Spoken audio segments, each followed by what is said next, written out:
because it was not easy holding on as their outlines get smaller and smaller on the way up. I do remember that very well. I'm glad you're still here. Okay. Okay, I'm going to skip the next one, because the next one is Richard III.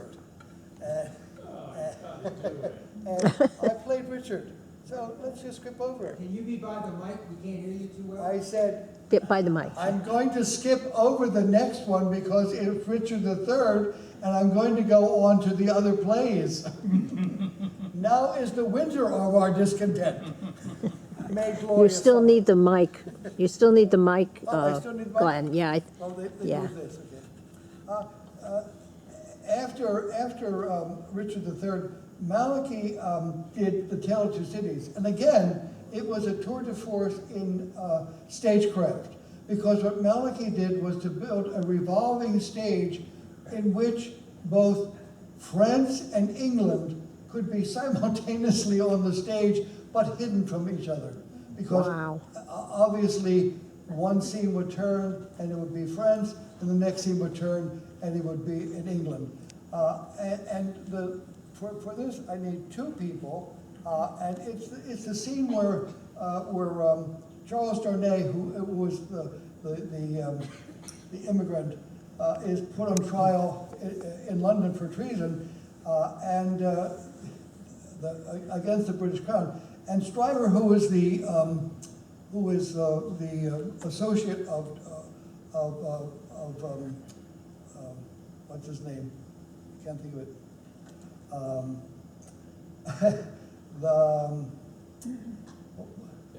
Darnay is the Frenchman. Who's the other? Carton, Sidney Carton. Sidney Carton, right. So I need Sidney Carton and Mr. Stryver. Come on, before you start. That's this revolving stage. We spent 3 nights right up on the bed getting that thing to work. Okay. Because the flange in the center kept breaking. Yeah. And one time the stage almost rolled off. The stage was circular, and Vince said that they spent 3 nights trying to get the thing correct because the flange in the middle of the turn wheel, I guess it was basically a large lazy Susan, kept on breaking off. Okay? What year was it, Glenn? Let's see, The Tale of Two Cities was in 61. Okay. 61. So do I have a Mr. Stryver and a Sidney Carton. Sidney Carton? You guys hear that? We're looking for. A Mr. Stryver and a Sidney Carton. All right. Here we go. Just need an While icebreaker. we're waiting for the other person, that particular play didn't use the revolving stage. We used 4 platforms on wheels.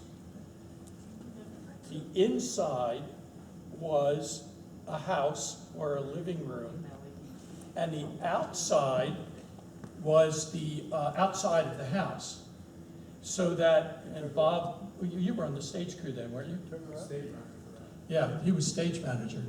And Was it done earlier? did you do it? Did you do that twice? When did he do the The revolving stage was in the Passion play. Yeah. Was it yeah. the Passion Play? Yeah. And but in this one, the uniqueness that he came up with was that when the audience saw the inside, you could be in France or in England or in the trial area. I played Dr. Manette in that one.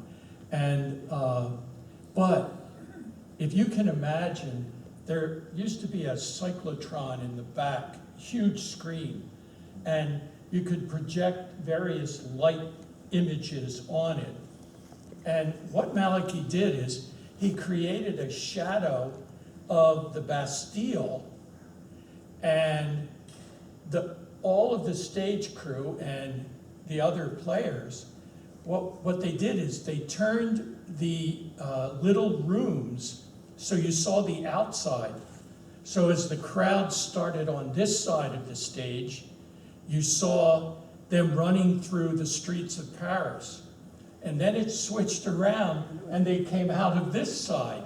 And then all you saw were the outside of the houses or the little rooms. And then you saw shadows of the people, similar to the rat lines, climbing up to the Bastille. And then the curtain came down for the attack. It was the most mind-boggling thing I have ever seen. And he was genius in the way that it was done. And the stage crew, really, the stage crew made all of these things work. It was just amazing. I apologize because I thought it was that. No, but it was that same year that he had pillars going up the middle of that turntable, and you could create all sorts of different areas. Ray Caffrey was the Christus that year. I Okay, just wanted to add one thing to that, since a lot of you know Malachi. You know, we were so precise in making these buildings on the outside of it, and I'm watching the crew, we're making the stones that these buildings were made out of it, trying to get them all nice and precise, and each of these things had a different pastel color to them. So we were so proud that we did such a great job on this, and we're finishing up and heading over to And to Malachi dinner. comes out with the Malachi black comes cape. in dressed in overalls and everything, and a spray thing, and he sprayed the whole damn thing like it's that back there black, because it was sooty in the city, you know. So the thing is, and I'm going, why do we spend all this time? Yeah, right. okay, Mike just gave you he's on the time, and we gotta wrap it up here. Now, we got one to go, Glenn, is that very long? We can wrap it up. But just do this one. Okay, Yeah. So are you gonna do the other? Okay. Are we gonna do that one? you want, It's as good as any. okay, who do you want to do? You want to start it? I didn't get any of the lead parts in this one. so- Well, You wanna now's do your Sidney chance, Carton? come on. He's the hero, isn't he? Carton? Yes, he Yeah, is. you want to do the hero? Carton? I've never been the hero. Yes. Okay. Yes, do the hero. I'll start with Mr. Shriver. That's him there. He calls himself Darnay, Charles Darnay. I tell you, the Marquis is going to make it well worthwhile for both of us. Really. Not working yet, Carton? This is too much. You've got to put your mind in this case. No, not possible. They've got this Charles Darnay up for treason. I don't know Charles Darnay. I hate treason. I hate Frenchmen. For that matter, I hate Englishmen. Yes, but Laurie sent this case to us with a special request for all my consideration. It's not my consideration he wants, it's yours. Why don't you give it to him? Of course. I count on you for a little help. You don't need me. You're a great barrister, Stryver. The Stryver of the King's Bench Bar. Well, if I am, it's due to perseverance. I had to get into the front rank, and I wasn't born there, was I? I used my brains. Okay, maybe Oh. this is a mistake. Go ahead. Okay. You use mine, you mean? Well, if I do, I pay you for it. Well, not enough to justify your interfering with my drinking. But this is a treason case. It's a matter of life and death. Well, so is everything else. What of it, Carton? I beg of you, have a look at this brief. With a man's life in your hands, how can you hesitate? Well, I don't hesitate, Mr. Darnay. Fate have it that I should handle your case. Your life is in my hands. I may lead you to fortune or the grave. Who knows? Who cares?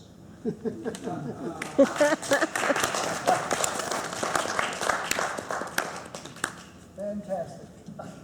None of you have lost it, okay? I'm not just gonna summarize because, want to be finished by 4? Jim? We have to be at Mass by 4. There was another play, that Gabriel did called what?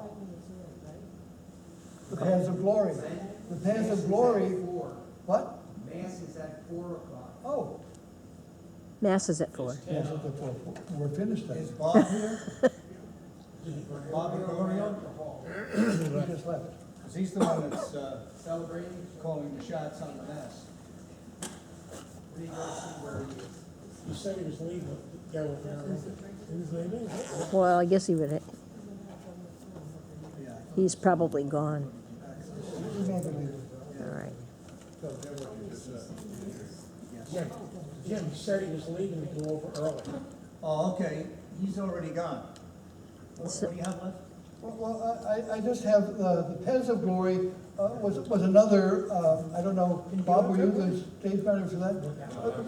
What that was the trenches of a French, of the Frenchmen during the First World War. And again, it was another trial. It was about an attack that was called, and the men refused to go into the attack, and the commanding officer defends them against a tribunal. I just want to end one figure.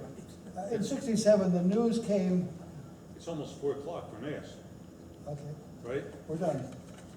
Sorry.